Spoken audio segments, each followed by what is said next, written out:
So welcome to our public lecture. My name is Vasila Sulaimonova, and I am a postdoctoral fellow of Earth and Environmental Science Department at University of Central Asia, Horek campus, and I will be moderating this lecture or this talk. So the University of Central Asia is pleased to run this series of public lectures. Yeah, sorry. Please, can you mute yourself? Someone is unmuted. So we are pleased to run a series of public lecture as a part of the faculty lecture series. And these public, we are like doing in the faculty, and also they are public, everyone can join. So thank you very much for joining. And on our last public lecture or faculty lecture series for this semester, and you are very welcome to join us next semester as well. So just basic information that how this lecture is going on. So normally the duration is about 30 to 40 minutes, and it ends about in 40 minutes. And then in the end, we have 15-20 minutes for questions. So you can, if you have questions, you can type them in the chat box. If you you can keep them until end, and then in the end you can unmute yourself and ask your questions, or I will also make sure that your questions are posed. And that means that please, during the lecture, mute yourself. So today's, now I would like to introduce my colleague from the Earth and Environmental Science Department. Today's speaker is Dr. Murodbek Laljubayev. It's a nice pleasure to know Dr. Murodbek Laljubayev. He is assistant professor of Earth and Environmental Science with the University of Central Asia, Horek campus. And I could say that this is the first person who was in the Earth and Environment Science. He is teaching includes the human geography, research methods. He is also teaching the sustainable energy and environmental governments. And he holds his PhD in natural resources from the Cornell University, master degree in public policy from the National University of Singapore, and the bachelor from the Horek State University. So that means he is local from Horek as well. Please, today's talk is about the energy poverty in Central Asia and South Asia, which is one of the crucial topics in our countries. And because we are using a lot of coal and wood, and I guess it's very important to see that how it's influencing our health and our environment. So with the online situation, I would say, Dr. Murodbek, the mic is yours. Thank you. Thanks very much, the kind introduction, Vasila. Hello, colleagues, students, and guests, and a warm welcome. I would like to apologize on the behalf of our primary speaker, Jakub, who was not able, unfortunately, to sickness, to lead the seminar, and I will be stepping in. So whatever critical questions we will try to answer between myself and my colleague Azmat Hussein, who is also joined us online.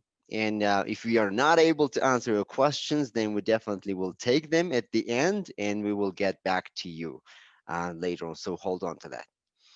All right. So the topic is energy poverty in Central and South Asia. This is part of a research project that we are conducting on the analysis of some certain data sets, which I will be talking about. So the three of us are collaborators in this project, plus 3 more students who I will mention at the end.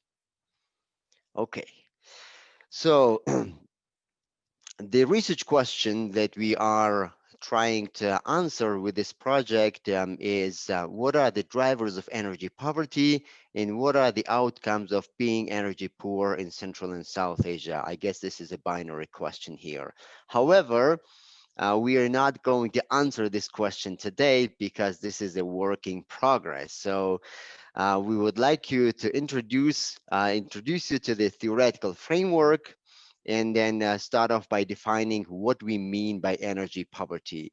There are a couple of definitions. There are two major ways to define energy poverty. One is by International Energy Agency, which defines it as a household having reliable and affordable access to both clean cooking facilities and to electricity, which is enough to supply a basic bundle of energy services. So keep the bundle of energy services in mind. We will return to that. So this is considered as a resource or access approach, while the second approach by Day and colleagues is called the capability approach. So to read the definition, it's an inability to realize essential capabilities as a direct or indirect result of insufficient access to affordable, reliable, and safe energy services, and taken into account of available reasonable alternative means of realizing these capabilities. So those are the two different ways of looking at energy poverty. While the former focuses on the energy resources one has or has not access to, the latter pays more attention to which capabilities and abilities can be realized as a result of using energy services. Now, the theoretical framework, we're going to divide it into four parts. First, what are the drivers? Well, the literature tells us that energy use patterns in households are shaped by the context where people make decisions about which energy source to use and for what purpose. These decisions can in turn be influenced by a variety of factors such as fuel types, demographics, and cooking. The relevant literature on household fuel use is comprehensively reviewed from conceptual, theoretical, and empirical perspectives by Muller and Yan in 2016, who summarized the factors in categories of income, price, household preferences such as age, gender, household size, and lifestyle, domestic constraints such as dwelling and device characteristics, and also production characteristics and access. The next component in the literature is the health outcomes, which is about attention to energy poverty in Central Asia in terms of the household air pollution. Little attention is being paid currently in Central Asia, but it is a globally important problem because burning of biomass annually causes 4.3 million deaths, which constitutes almost 8% of total global mortality and the loss of roughly 40 million disability adjusted life years. So this is huge. In fact, household air pollution mortality rate exceeds those of malaria, tuberculosis, or AIDS.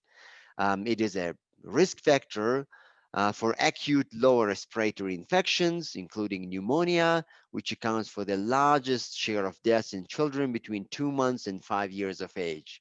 So, household air pollution is also related to serious infections, which account for more than 1/5 of neonatal deaths in developing countries. In addition, there are health burdens associated with the collection of biomass itself.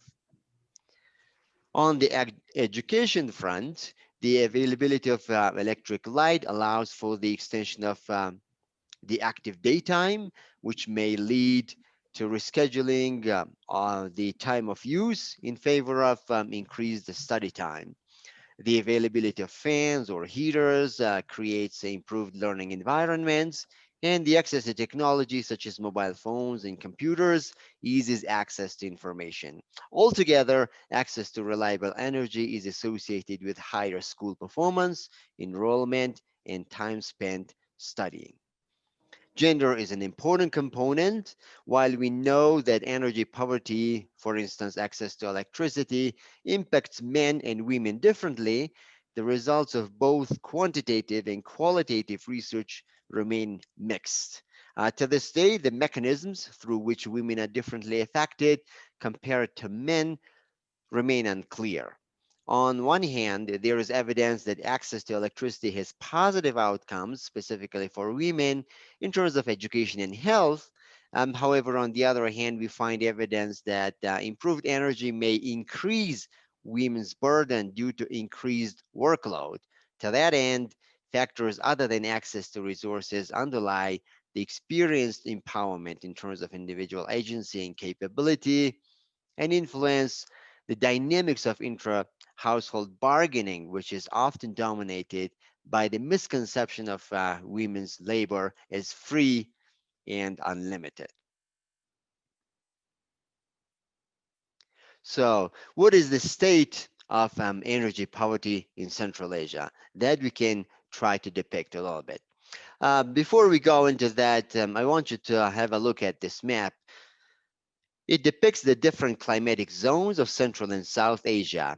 We see hot desert climates in southern Afghanistan and Pakistan, called desert and semi-arid climates in Tajikistan and Kyrgyzstan, as well as areas of warm continental and Mediterranean climates across all countries. And as diverse as the climatic conditions in this research area, so are the geographic characteristics, energy sources, and energy needs of its people. At the same time, the area is bound together through some commonalities in culture and history and through sharing borders. So earlier, I quoted the International Energy Agency in defining energy poverty, and it referred to a basic bundle of energy services, which is problematic because it requires a normative definition of what a set of basic needs consists of. And it is even harder when considering the cultural, climatic, and geographic characteristics it needs to take into account. The multi-dimensional energy poverty index instead tries to go around this problem by focusing on quantifying energy deprivation and the ability of individuals to satisfy their energy needs. In doing so, it leans on more established indices such as the Human Development Index, the Energy for Development Index, and the Multidimensional Poverty Index. And so Nussbaumer and colleagues who have created this metric, um, they are trying to provide us with quantifiable and comparable measure of energy poverty that allows us to compare the status quo between countries, regions, subnational level, etc., more or less objectively. And objectively should be put in quotation marks because we still need to make normative judgments about the choice of indicators, weights, and cutoff values. Now, the original multidimensional energy poverty index, or for short, I call it MEPI, covers 6 dimensions. Lighting is reflected by having access to electricity, which is a crucial factor for the ability of extending daytime activities and in democratizing access to light. Entertainment and education, reflected by having access to radio or TV programs, which builds on the idea of the ability to consume information. Household appliances, reflected by ownership of fridges, which is essential for ability to preserve food products. Modern cooking fuels is a factor defining the ability to efficiently, sustainably, and cleanly cook meals. Indoor air pollution is closely related to this dimension, but focuses on whether the cooking method exposes the household to fumes and pollutants. And finally, communication is represented by the ownership of phones, which is a vital capability in many aspects, including safety, information, and emotional well-being. However, considering the data availability and the geographic characteristics of our study area, we wanted to extend the MEPI to include a broader set of variables, so we added a few indicators. In the household appliances dimension, as you can see highlighted, we added ownership of fans, which is especially important for more southern areas. And it applies an important ability to create a comfortable living environment. In the communication dimension, we added computer ownership, as they also have manifold benefits in terms of education, and we removed landlines in favor of mobile phones because landlines do not really require electricity. And lastly, we added the dimension of energy efficiency to reflect the ability to economically consume energy. The efficiency dimension is measured by the household's roof and wall materials. We would like to add a measure of reliability as well, but that indicator is not available across all of the surveys. In terms of the methodology, formally, MEPI is constructed by taking a matrix of achievements for households or individuals and assigning a specific weight to each achievement such that the weight sums up to 1. So if you go back, you can see that it all roughly sums up to 1. I mean, there's 99, but it's roughly 1. And these ones also sum up to 1. Okay. Then we identify all households deprived from an achievement and count the sum of weight deprivations suffered by a household. The next step involves defining a household as energy poor based on whether the weighted deprivation count exceeds the predefined cutoff value. Now, with that information, okay, I guess Azmat is trying to show us what it is. Thanks for that. So with that information, we can construct 3 measures. First is the headcount ratio, which gives us a measure of energy poverty households as a share of all households. The second is the intensity metric, which represents the average of censored weighted deprivation counts. And lastly, the MEPI, which is simply defined by the product of the headcount ratio and the intensity of energy poverty. So that's what it is. It's shown here. Okay, moving on. The original MEPI was based on the Demographic and Health Service, which is a USAID funded project running across multiple countries and continents, collecting nationally representative data on a broad range of demographic and health indicators. However, since a recent DHS data is not available for all countries we study, we had to consider other sources as well. These included the Life in Kyrgyzstan, and multiple indicator cluster survey. They too provide nationally representative data and include variables that allow for analysis on the subnational level. Yet, as you can see, the sample size varies greatly per country due to missing data. In fact, while constructing the new MEPI using Life in Kyrgyzstan, our sample size dropped dramatically since only few households responded to the roof and walls material question. Therefore, we decided to use mixed data, meaning the multiple indicator cluster survey for Kyrgyzstan. So here are our results. As a brief reminder, N is the sample size, Q is the number of energy poor households, K is our cutoff value, H is the headcount ratio, and A is the energy intensity, while MEPI is the multidimensional energy poverty index.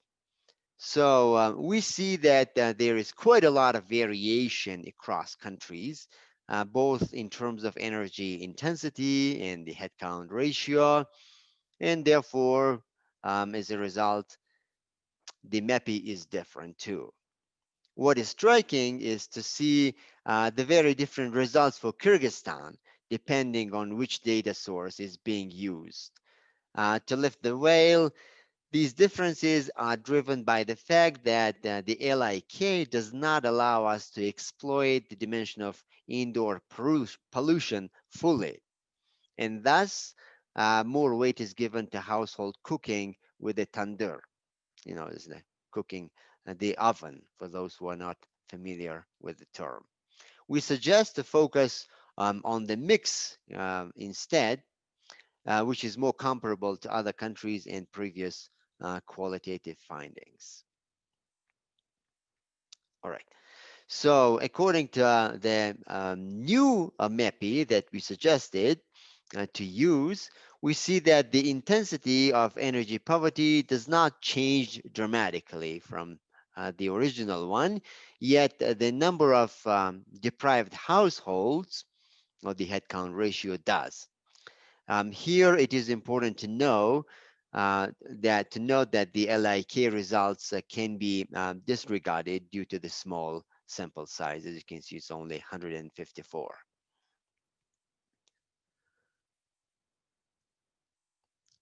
I guess I can still explain a couple more here.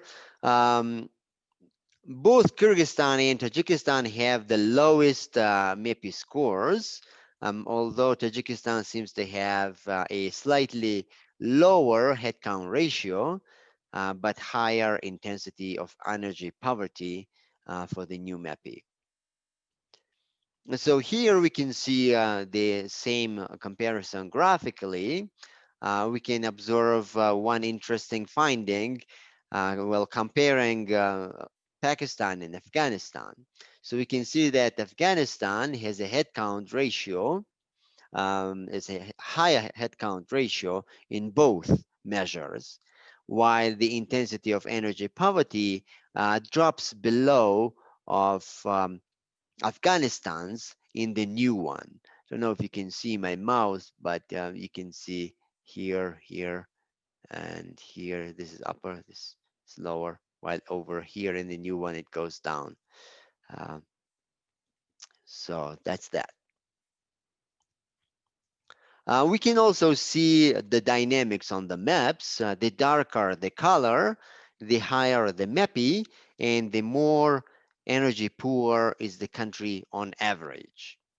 So you can see here. Looking at the subnational level, we see much variation across Afghan provinces. So here in the middle, you can see, Kabul has the lowest MEPI.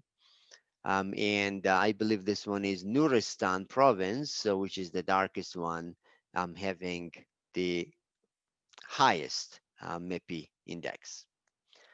In Pakistan, there are also some differences, but they're not that considerable in comparison to those differences in Afghanistan that we see by province. And in the same way in Central Asia, in Tajikistan, also not many differences. In Kyrgyzstan, similarly, but you can roughly see in the new measure, maybe Batken is slightly slightly more energy poor than the rest of the country. Considering the differences between rural and urban areas, we decided to calculate the MEPI for these areas separately, and the results are quite staggering. While the intensity of energy poverty does not change much depending on the location of the household, the headcount ratio increases dramatically for rural areas, as you can see from here. For example, in the case of Tajikistan, energy poverty is 20 times higher in rural areas. And so even in other countries, this factor is quite significant. All right, so what is the preliminary conclusions from this study, this ongoing study? Well, incidence and intensity of energy poverty varies greatly, both on the national and subnational level. Enhancing the original MEPI by additional factors does not affect the intensity as much as the incidence of energy poverty. This has to do with the methodology now. Then we find staggering urban-rural divide with regards to the headcount ratio. Uh, Work in progress, we would like to perform some sensitivity analysis using different cutoff values and weights. We would like to create an energy poverty index at the household level. And then we would like to use the findings to analyze the determinants in outcomes of energy poverty. That's what we set out to do in the beginning. And we would like to also extend the analysis to the districts of Pakistan, as well as probably expand it to Kazakhstan and Turkmenistan if we find the relevant data sets. So this is pretty much all about the presentation.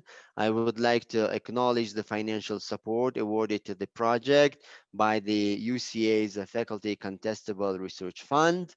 We highly appreciate the help of our 3 research assistants, Aidai, Honum, and Safdar, and we thank everyone involved in making the survey data available to us. So for further information, feel free to contact any of us in this particular study. This is it. Thanks very much for your attention. And I revert back to Vasila for questions and comments.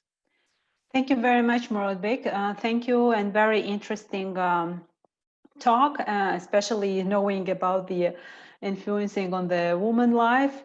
And before we go to the questions, I would like to say good luck for the further research in this project. And now I would like our participants to pose their questions either in the chat box or please ask your questions. So I can see already one hand is raised. So Zulfiqar, please go ahead and ask your questions. Hello, Dr. Morodek. Can you please go to like the previous slides where you are talking about the weight of different like access to cell phones, refrigerators?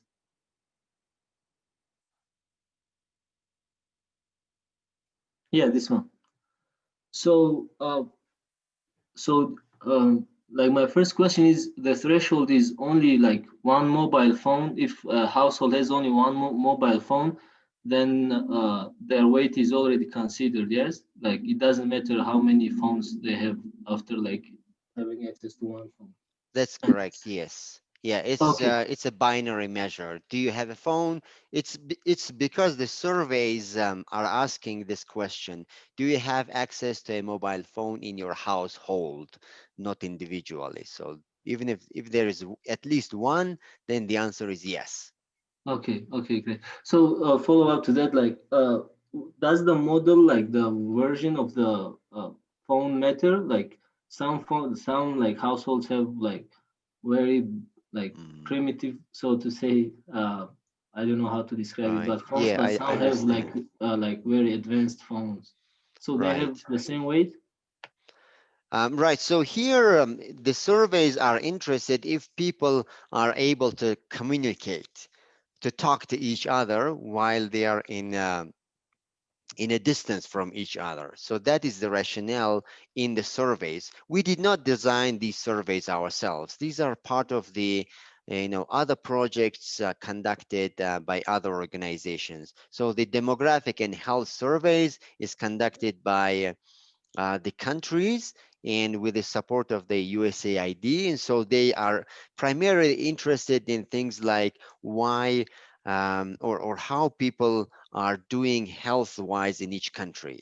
So there are questions about, the illnesses. There are questions about the nutrition, about children. There is questions even about, domestic violence, bringing up children, like lots of other questions. And then you have a set of questions related to energy use in there, and they're very basic. And so they're just asking, do you have access to electricity? Yes, no. Do you cook using which of the sources? And then there's like wood, natural gas, electricity, etc., etc. And then, do you have a mobile phone? Yes, no. Do you have a landline phone? Yes, no. And so that's all they have. No differentiation between the types of phones. So if we were to include that kind of a question, I mean, if they included, then we could actually differentiate between the mobile phone as an indicator of only communication, but also over here in the entertainment and education, right? So Yes. the phone with the higher capability would serve additional purposes of education and entertainment. And so then that the indicator would change. But so far, we just have this yes, no question. Yeah. Okay, thank you. Sure. Thank you very much, Zulfiqar. So before I go to the next person who raised his hand, I would like to give word to Sadaf. Sadaf, can you talk, or should I post your question? I can talk, thank you. Okay, good. Thank you, Mr. Murodbek, for such a good presentation. I think it's very informative. My question is related to this graph that you showed, where you showed that going from original MEPI to new MEPI, there was a fall of Pakistan below Afghanistan. So if you have any idea about this, like potential indicators that kind of led to this fall.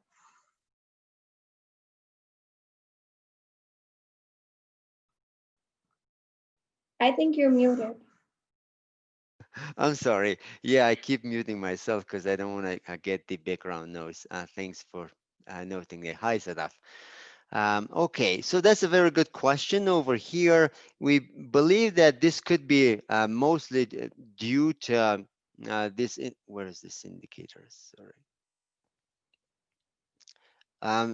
To the change when we are introducing these additional ones, you know, the air conditioner and the efficiency indicator, because at the same time it is you know, in the south, in Pakistan, you do have you know, people responding to the question of air conditioner, whereas in Afghanistan they are not responding as much. Maybe they just don't have access to that. So this is partly one reason, but we need to dig a little bit deeper to be able to tell exactly what is going on in terms of, you know, the energy intensity.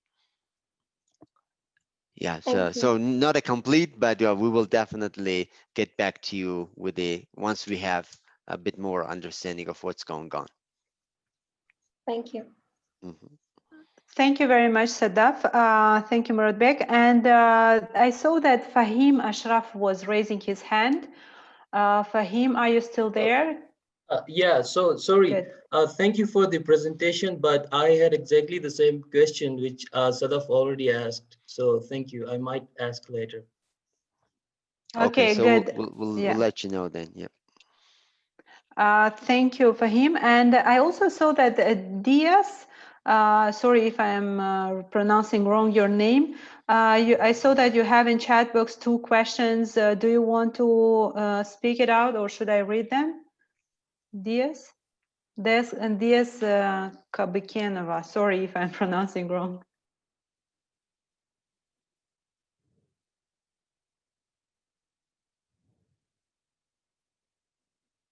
I'm sorry, Diaz, can you hear us? Okay, let me just talk. Okay. Maybe I just read the question, and then hopefully she's hearing. So Dia saying, thank you for presentation.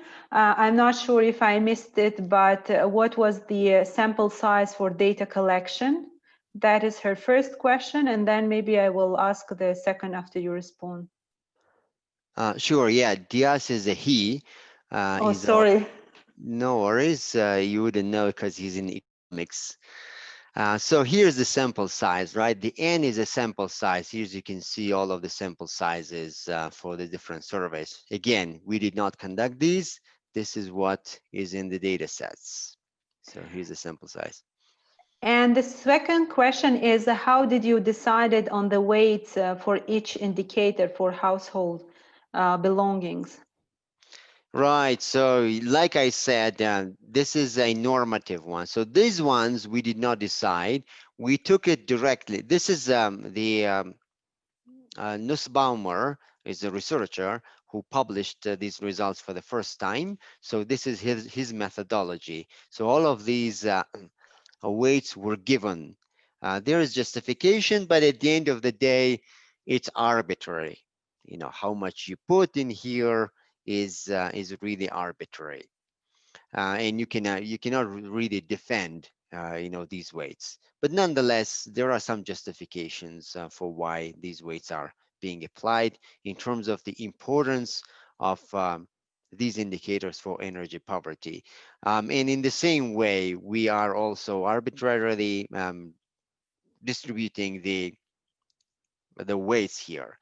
But what will follow, as I mentioned, is the work in progress, is that we would like to conduct sensitivity analysis and also change these weights to see which one is really reflecting it better, and are the results going to be robust. So even though some of these values are arbitrary, there are some statistical ways around it that we can do it. I don't know if Azmat can compliment on this on this response. Azmat? Yeah, hi everyone.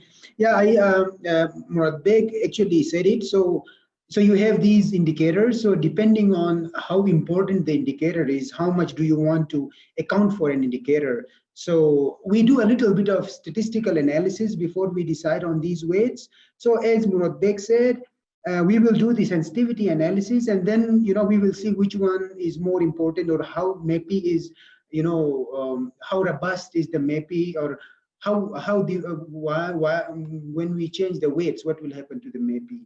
Is it like too sensitive, or how is it? So these weights are actually arbitrary. So they kind of reflect how important is an indicator. Thank you very much, Azmat, and thank you, Muradbek. So I see that Adnan Ali also raised his hand. Please go ahead and ask your question. Yes. Hi, Dr. Muradbek. Thank you for the talk. So you mentioned the drivers for energy poverty, for example, income and household and demography. But what if we have a population that has a decent income and average household size, but willingly sticks to biomass and now uses electrical home appliances? So would we also count them under energy poverty? Hi, Adnan. Yeah, that's a great question. Indeed, these are the drivers that the literature shows us, right? So many studies have been done, and so Muller and Jan basically did a comprehensive review of that literature. And so they found that if you look in different countries, different contexts, you see these characteristics associated with energy poverty, which one of those indicators is the use of the biomass. And so what we want to do is we want to get around that, and by getting around that, we are relying on this multidimensional energy poverty. As you can see, if we just look at this cooking with biomass, it's here accounting for 40%, right? But again, the 60% is something else. So even though there's income and whatnot, etc., they are sticking with the cooking of the biomass. It's still not a sufficient one, because you can see that this cooking biomass should be in a clean way, right? We are looking at this indicator. So the survey questions, which exist, as I repeat again, it asks if the household is using, biomass, electricity, etc., and then there's also the second part of that question, which asks about the cooking device. So the cooking device is also taken into account. So if the cooking device is just like a 3-stone open fire, then that is a big concern for indoor pollution. But if it's like a proper stove, which is airtight and does not allow smoke exit, then in that case, the condition on air pollution is not satisfied. And so then you take away this 20%, and then you will just remain with it with a 20% in the energy poverty metrics. So even though these guys may stick to biomass, they may not turn out to be energy poor anymore. Does it make sense? Yes, yes, thank you. So Okay. just Go an ahead. extension. Yeah. So let's suppose a population have access to all these indicators we have here, electricity, radio, refrigerator, but they intentionally not use it and prefer to live in a, I don't know, can we say natural way, or, but I mean, they intentionally do it. So Right. would we call them that they are energy poor?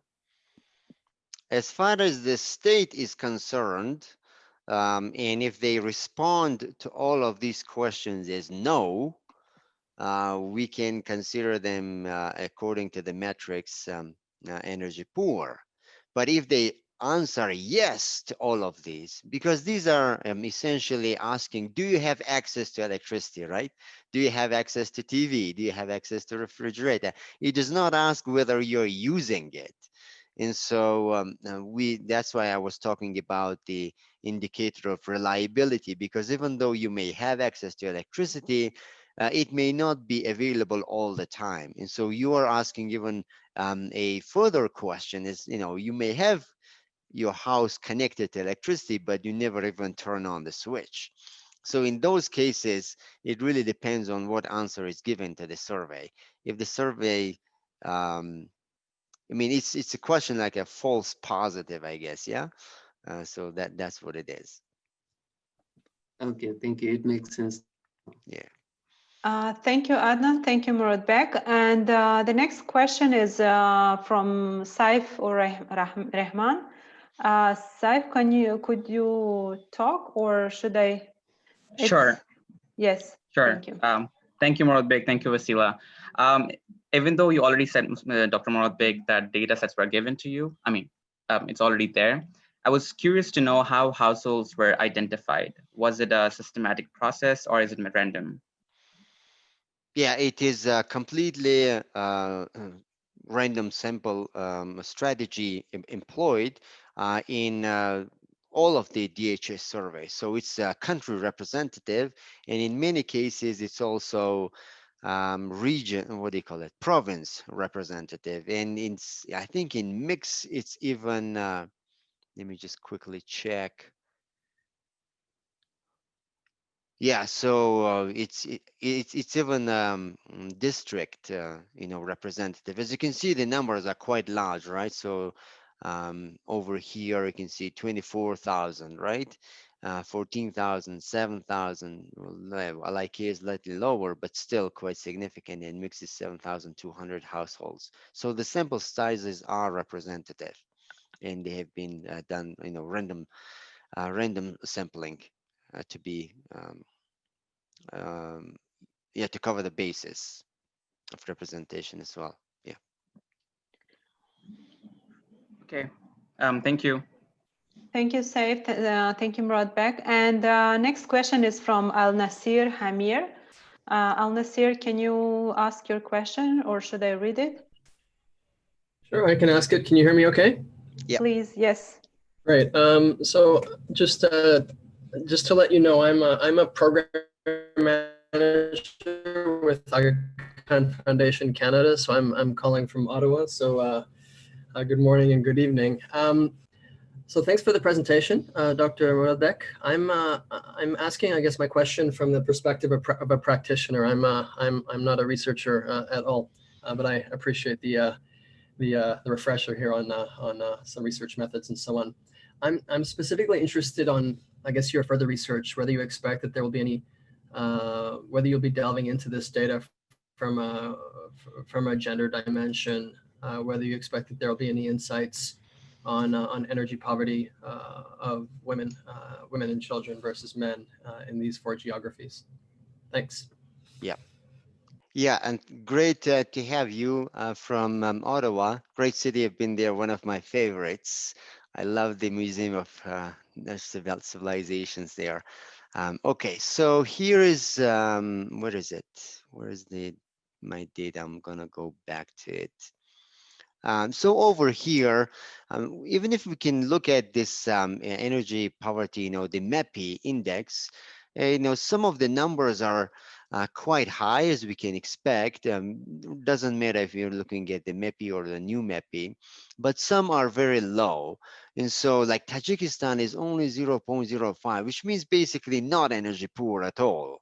I mean, barely like 5% of the people, roughly you could say that, in the country. And a lot of that depends on the choice of the indicators. And so when you are just looking at the choice of the indicators, people here have access to clean cooking devices, even though they are putting biomass in there, animal dung and wood. The smoke factor is very little. So air pollution indicator is very little. And then the majority of them have access to electricity. Again, that electricity may not be reliable, but because the question is asking only, do you have it or do you not? Then mostly they're gonna say, yes, we have it. And so, et cetera, et cetera. So one thing we wanna do is we wanna go a little bit deeper. And Azmat and I have done another similar study comparing this DHS data set against a micro data that I collected for the Hatlon region. And so there I do have the indicators of reliability and indicators of using electricity and whatnot. And so we find that there are, some differences there. Now, I mean, it's under review. We'll see if it passes or not, but that's what the situation is. Regarding what really is associated with energy poverty, that is essentially what the study primarily wants to accomplish. It's just we haven't gone there yet. We're still in this mess of the data. I mean, this is huge. Much of this wasn't cleaned, and so we've just been spinning our wheels on this. But now that we have some of this, our next step is again to go and clean up the data on gender, on income, on many other, demographic and household characteristics, and run some very simple correlations, and then maybe a bit more of the regressions and see what is associated really with being poor or not being poor, whether being a woman or having more women in the household or having more older age or children in the household, or if you have a combination of those, and older women, older men, are there any differences? So there's a lot more that we want to parse out using this data. If you would like to hear more about this, I would suggest check back with us in the next 2-3 months, and we should be able to have something for you. Great, thank you. Thank you very much, Nasir and Muradbek. So I'm reading on behalf of, I'm talking about on behalf of Diaz again. He has some issues with his microphone. So that's why he is saying thank you for your response. I am sorry, but my mic is not working.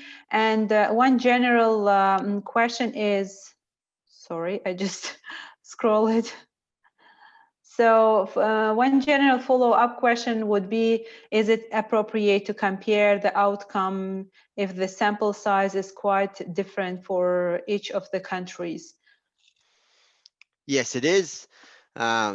Well, not in this one. In this one, I already mentioned it, that the LIK didn't is very small. It's 154, so we are not using this. But everything else, it is. I mean, yes, you've taken microeconomics classes, and so you've taken statistics classes. You know that a sample size of at least, 2,000-3,000 is good enough for the entire population. Regardless of even if you are in China or in India or if you are in Tajikistan. That's just the way statistics works. And I hope you got that information during those couple of courses. So yeah, for sure, you can compare because the representation is what it matters. Thank you, Muradbek. So the next question is from Khudonazar. Khudonazar, can you speak out, or should I read your question? So Khudonazar, Imam, your pick of, I guess. Vasila, can you just read the questions? Yes. Because they have So already written them. he's saying that thank you for presentation, Dr. Muradbek. I don't know, did I missed it, but what were the major challenges? You already mentioned some. Yeah, the data was definitely a challenge because it's quite messy, especially the LIK data. But thanks to our research assistants and also thanks to Jakub, they were able to parse out many of that. So that's mostly, the data cleaning part. Then we also had issues with the indicators, right? That not all of the surveys have the same indicators. For example, in Tajikistan, the question about the cooking using open fire or the cooking device wasn't quite specified, and so we had to substitute with something. And so those are the data related issues because we did not collect the data ourselves. It's most of our challenges have to do with how we clean the data, how we find the relevant indicators, and how do we clean it up, have this presentation, etc. As you can see in the case of LIK, some of those questions are not there. And so once you start eliminating, then you get a very small sample size. And so you can't really do anything with it. So those are the kind of challenges we have. But yeah. Thank you very much. So the next question is from Anisa Abdullaeva. Thank you for the wonderful presentation, Dr. Muradbek. Follow-up questions to Sadaf's point. Tajikistan and Kyrgyzstan have the lowest MEPI and new MEPI among researched countries. So how is it possible considering relatively high HDI and stable political situations in Tajikistan and Kyrgyzstan? Also considering that Tajikistan exports a lot of energy to Afghanistan.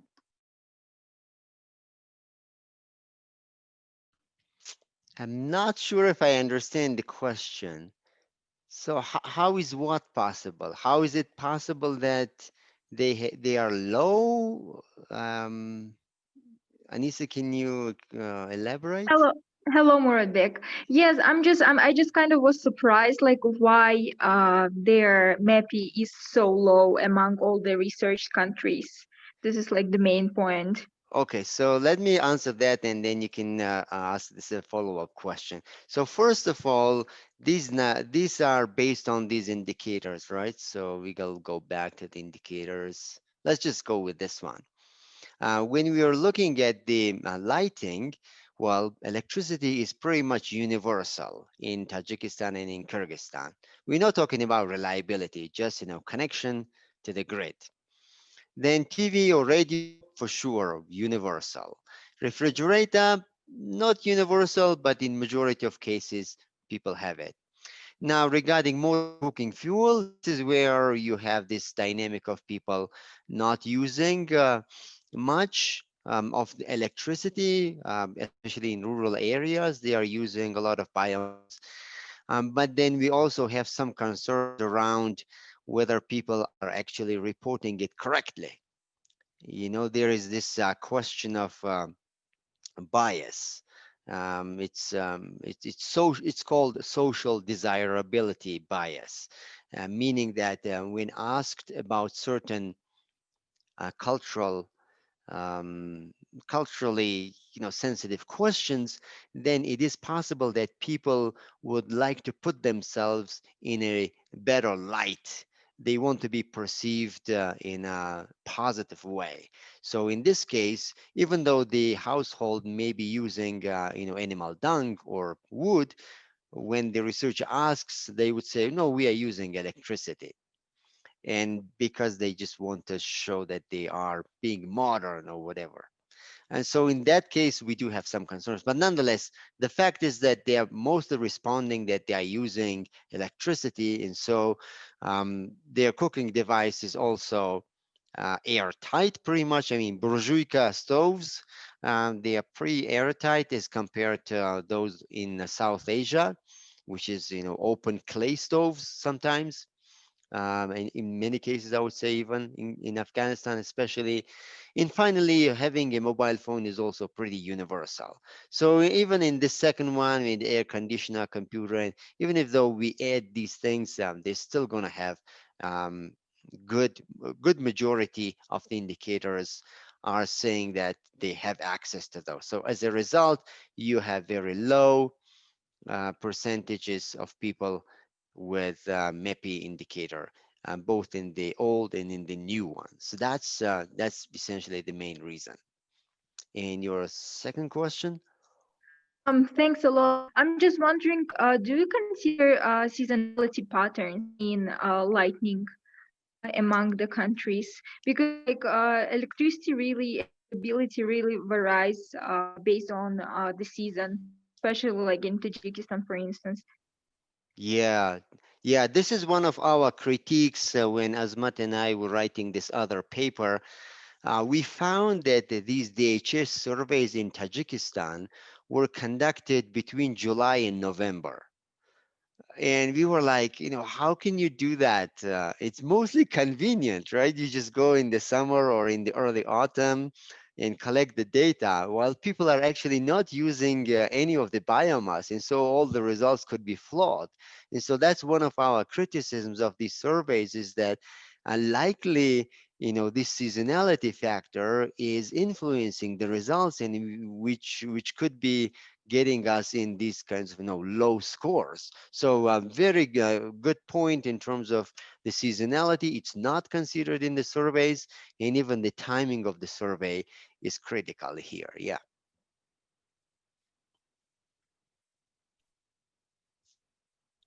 Thank you. Welcome. Thank you, Anissa. So going back to the chat box, so I see that Nick Ruse posed a question that thank you very much, Molim, for the presentation.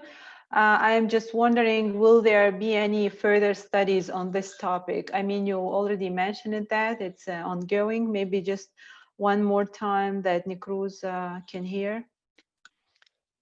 Yes, Vasila, indeed, we are continuing. This is just, the tip of the iceberg.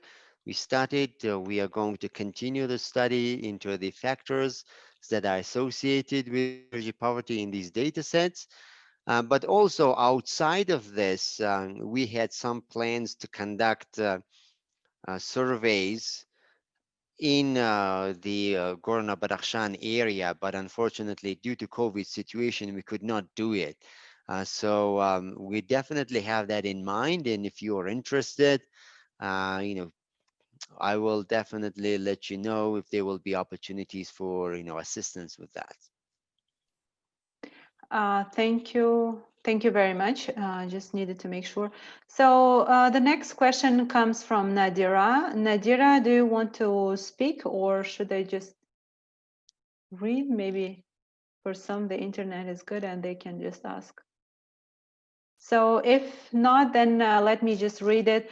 Nadira says, thank you very much, Dr. Muradbek. I'm not sure if you have mentioned this, but I was wondering if you consider the countries as a whole, or did you focus on rural or urban areas only? Right, so yes, first country as a whole, as these figures show. Then we go to this is as a whole. Then we go to the regions, and so these are the different regions, as you can see. And then finally, urban and rural divisions. So we do have those three levels. So thank you. And the last question that I see in chat is from Fahim Ashraf. What about a number of family members in each household? Was it same for each one or different? Oh, we have not looked at that part yet. This is just looking at each entry.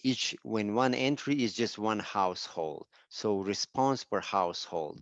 We haven't looked at the number. That's when we are looking at the associations of energy poverty, whether like a large household in the rural area is going to be more energy poor or less energy poor. So the household size is going to matter in the next step.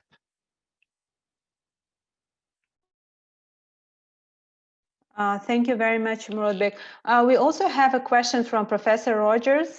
Professor, do you want to tell your question or should I read it? I'd like to hear David speak. Come on. Hey, Muradbek, how are you? Good. How are you doing? Nice to hear you. Fine. I guess my question has to do with the continuity or reliability of the energy source. For instance, a continuous grid supply versus somebody's household solar or hydro generation. If you had the data, would that be useful to include? Absolutely.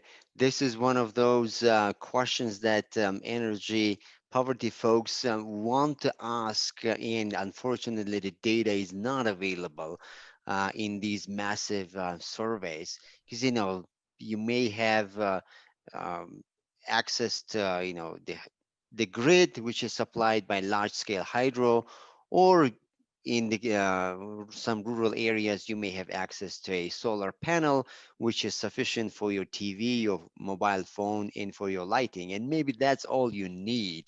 And because essentially we are looking at the capability approach, which means satisfaction of these needs. And so if it's just a solar home system is sufficient for you to satisfy those needs, then that's all you need. But unfortunately, that level of detail is not there. In one of the studies that I conducted in the past, I did ask those questions about solar panels. And let me see, I think less than 1% of the 380 households had access to that. And those were in the areas with absolutely no grid connection. And furthermore, these folks did not buy these solar home systems themselves, but rather some NGOs gave it to them because, again, they were in some remote areas. But by the time I was doing the research, these home systems were about between 5 and 10 years old. And in many cases, the solar systems functioned very well, but then the batteries were long gone. And so you would just see the solar panel on the roof or by the window, but not functional. But yeah, generally, those differentiations on reliability or continuity would be great to have here. Yeah, it just seems like the technology is evolving so quickly that what we consider energy poverty at some level, because they only have a local solar, I could imagine with a little upgrade in solar collecting capability and a reliable battery, that would be considered as rich, essentially, in energy supply as the grid system. Of course. And I would even argue that that household would be much more energy secure because it's not relying on anyone basically for its energy, right? So even if the hydropower or the natural gas fire plant or whatever, the case of Puerto Rico, right? Most of the island was pretty much gone, and just the parts who had these decentralized systems, they were thriving regardless of the hurricane. Yeah, that would be nice to document over the next 10 or 20 years as that technology and capability expands even into areas we consider energy rich right now. Yeah, absolutely. 100% agree. Thanks. Okay. Thank you very much, Professor Rogers. And we have also Solmaz. Do you want to ask a question, please? Yeah, just a quick question. So Muradbek, I see that you're using several data sets here. And as you mentioned, these data sets are from external sources. Is there a plan for UCA to work collaboratively with other institutions in Central Asia, especially in the countries you've listed here on this slide, to work towards creating a data set that perhaps address some of the pitfalls of these previous data sets? Currently, LIK is essentially UCA data set, you could say, because it's hosted at UCA, and UCA was one of those local co-founders of this process. So depending on how our results turn out, we might be able to suggest some questions or modifications for the LIK survey. That's something that we can realistically do. As for the rest, it's hard to say if we will have any influence on these because they are not really open for additional insights. Again, not because of any dogmatic ideas, but because the purpose of these surveys is different, right? So demographic health surveys is mostly focused on that, while we may want to include some energy studies. Instead, if I were to have my way, I would say, let's conduct some very anthropologically, oriented studies where we actually go and conduct these in-depth interviews, and then come up with a fairly simpler survey that we can send around. But then again, who's going to fund it and whatnot will have to be discussed. But I don't see that these other big surveyors would be open for additions. It's just because I've seen that other researchers have tried, but it hasn't really worked out. Thank you. Thank you very much, Solmaz. Thank you, Muratbek. So far, I don't see more questions in the chat. It's just everyone is thanking you, Muratbek, for responding to the questions, and all who are thanking me, you are welcome for reading your questions. And I also don't see a raised hand, please. Who else have a question? Unmute yourself and ask. So if there's no questions, I guess, yes, Bernard, I see unmuted himself. I know, I was by accident. No question. Thank you. Okay, good. So thank you very much, Muratbek. It's quite nice to see active asking questions from students as well.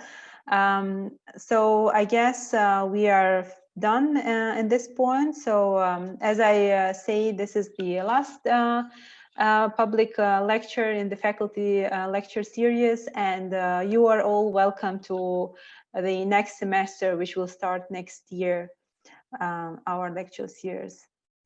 So thank you very much, everyone, for attending and for participating.